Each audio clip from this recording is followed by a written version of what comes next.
Assalamu alaikum, karibuni Farwat Kitchen. Leo nitaonyesha jinsi ya kutengeneza au ya kupika sambusa za kuku. Kwa hiyo kwanza kabisa nitaanza kutayarisha kitunguu maji. Nitaweka kwenye chopa kitunguu maji na pilipili boga. Lakini unaweza ukazikatakata hizi kwa kutumia mkono, lakini uhakikishe unazikata ndogo ndogo. Kwa hiyo kama mnavyoona hapo, hii chopa ni kali sana, kwa hiyo zilisagika sana. Unaweza ukabofa tu mara moja, yani zisisagike ile sana, zikasagika kidogo. Kisha nitaweka kuku niliowachemsha pamoja na chumvi kwenye chopa pia na nitasaga. Na baada ya hapo kuku yuko tayari kama mnavyoona amesagika vizuri. Kwa hiyo utamtia kwenye sufuria kuku wako.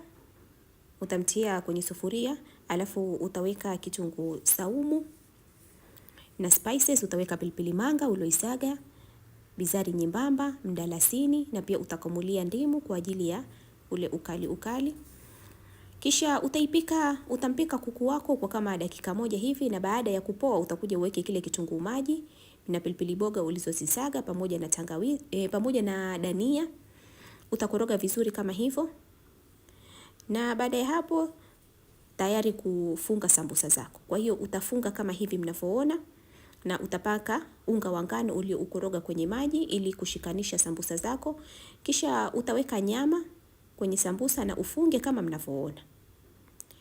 Kwa hiyo uhakikisha unaweka nyama ya kutosha, usiweki kidogo, ili sambusa yako yani iwe nzuri, ifungike vizuri.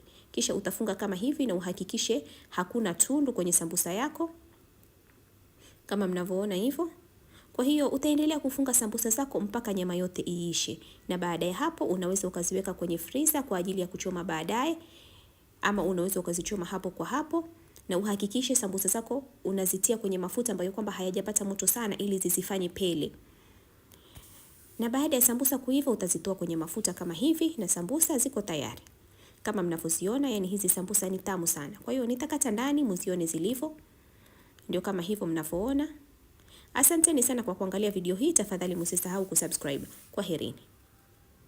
Assalamu alaikum, karibuni Farwat Kitchen. Kama wewe ni mgeni kwenye channel yangu, karibu sana, tafadhali usisahau kusubscribe. Kwenye video hii nitakuwa naonyesha jinsi ya kupika bajia za kunde tamu sana. Kwa hiyo endelea kutizama video ili uweze kuyafahamu mapishi haya. Kwanza kabisa hapo kama mnavyoona niko na kunde, hizi ni kunde robo kilo ambazo kwamba nimeziosha nikazitoa maganda vizuri. Utaweka kitunguu maji kimoja ulichokikata na kitunguu saumu kama konde 3 hivi, pia utaweka chumvi. Alafu utaanza kusaga kunde zako. Unaweza ukazisaga kutumia kifaa kama hiki.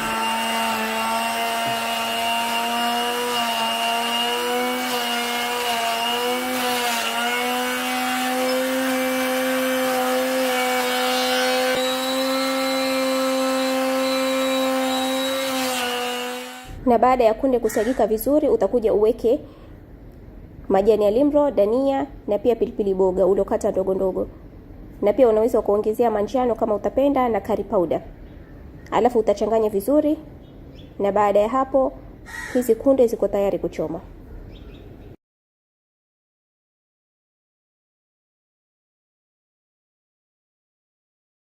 Na baada ya mafuta kupata moto utaanza kuchoma bajia zako. Kwa hiyo utatengeneza bajia zako kama hivi na uanze kuzichoma. Hakikisha huzifanyi nyembamba sana.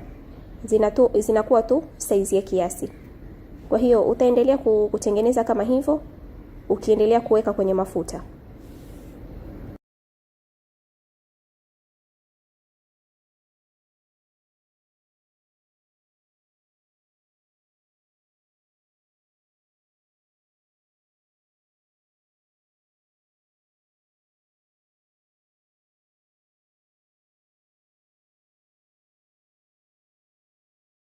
Na zikishapata rangi upande mmoja utazigeuza upande wa pili ili pia zishike rangi, na hakikisha unazipika kwa moto wa kiasi. Usiwe moto mkubwa ili zipate kuiva vizuri. Na pia hakikisha husiachi mpaka zikakolea rangi sana. Yani zinakuwa tu na rangi nzuri ya hudhurungi kama hivi.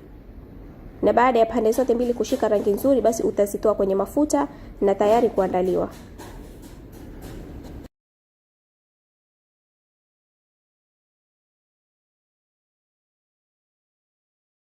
Kama mnavyoona bajia ziko tayari.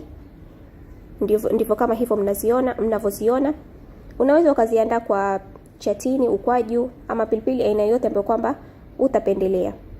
Asanteni sana kwa kuangalia video hii. Tafadhali msisahau kusubscribe na kunifollow Instagram @farwatkitchen. Mpaka wakati mwingine, kwaherini. Assalamu alaikum, karibuni Farwat Kitchen. Leo nitaonyesha jinsi ya kupika kachori. Kwa hiyo kwanza kabisa utaweka chumvi na maji kwenye viazi vyako uvichemshe mpaka viive vizuri. Na baada ya kuiva utaviponda ponda viazi vyako bado vikiwa moto. Kama mnavyoona hapo, viazi vimeiva vizuri kabisa. Kwa hiyo utavibonda bonda viazi vyako bado vikiwa moto, ndio vibondeke kwa urahisi. Na utaweka limau, maji ya limau au ndimu. Pia utaweka dania, kitunguu saumu ulichokisaga, na pilipili boga na kitunguu maji ambazo kwamba umezi grate ama umezikata ndogo ndogo. Kisha utaweka manjano, pia utaweka, mimi nimeonelea niweke hii pilipili, lakini unaweza ukaweka pilipili ya unga. Na utaendelea kuchanganya vizuri mpaka uhakikishe vitu vimeingiliana vizuri, na baada ya hapo utaanza kutengeneza kachori zako kama hivi. Unaweza ukatengeneza shepu upendazo, unaweza ukatengeneza raundi kama hivi, au pia unaweza ukatengeneza yani shepu ya urefu kama vile kababu, kama hivi mnavyoona.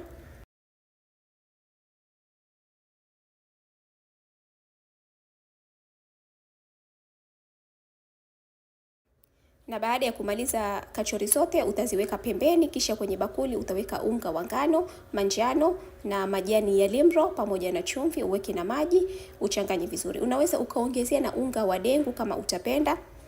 Kwa hiyo utakoroga vizuri kama hivi, na baada ya kuchanganyika vizuri na kupata uzito unaostahiki kama hivi, utachukua kachori zako uziweke kwenye unga, kisha utaziweka kwenye mafuta yaliyopata moto vizuri.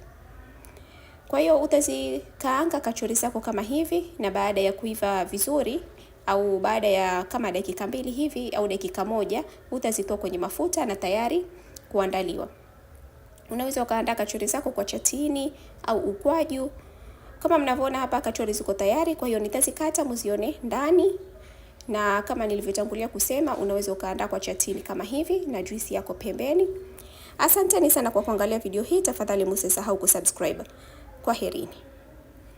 Assalamu alaikum, karibuni Farwat Kitchen. Leo nitawaonyesha jinsi ya kutengeneza katlesi za nyama tamu sana na kwa njia rahisi sana. Kwa hiyo kwanza kabisa utaanza kuchemsha nyama yako ya kima au nyama ya kusaga. Utaweka chumvi, kitunguu maji na tangawizi. Utakoroga vizuri, kisha utafunika uache nyama ikauke maji kabisa. Na baada ya nyama kukauka maji, utaweka spices, utaweka kitunguu, utaweka pilipili manga, mdalasini, bisari nyembamba. Unaweza ukaongezea spices upendazo kama garam masala na spices nyingine ambazo utapendelea. Pia utaweka maji ya limau au maji ya ndimu, utakoroga vizuri na upike kwa kama sekunde 30 hivi. Kisha baada ya nyama kupoa, utaweka dania, kitunguu maji na pilipili boga ulizozikata ndogo ndogo. Utakoroga vizuri, kisha utaanza kufunga katlesi zako.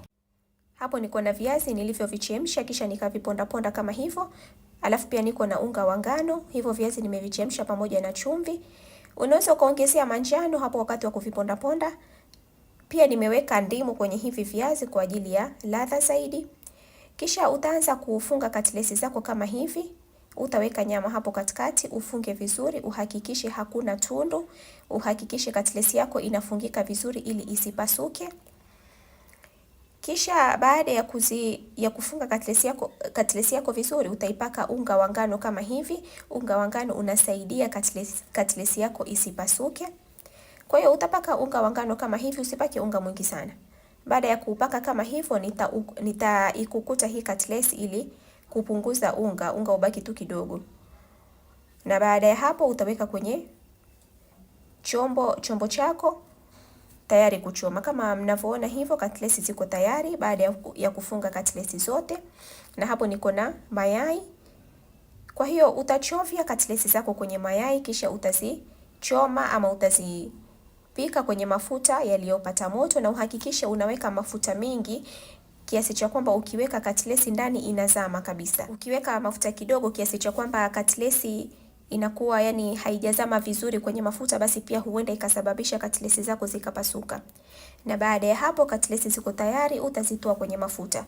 Kama mnavyoona nitazikata ndani, mzione ziko vipi ndani. Yani hizi katlesi zinashika ladha vizuri sana na ni tamu sana. Kama mna maswali mnaweza mkauliza hapo kwenye comment section. Kwaherini.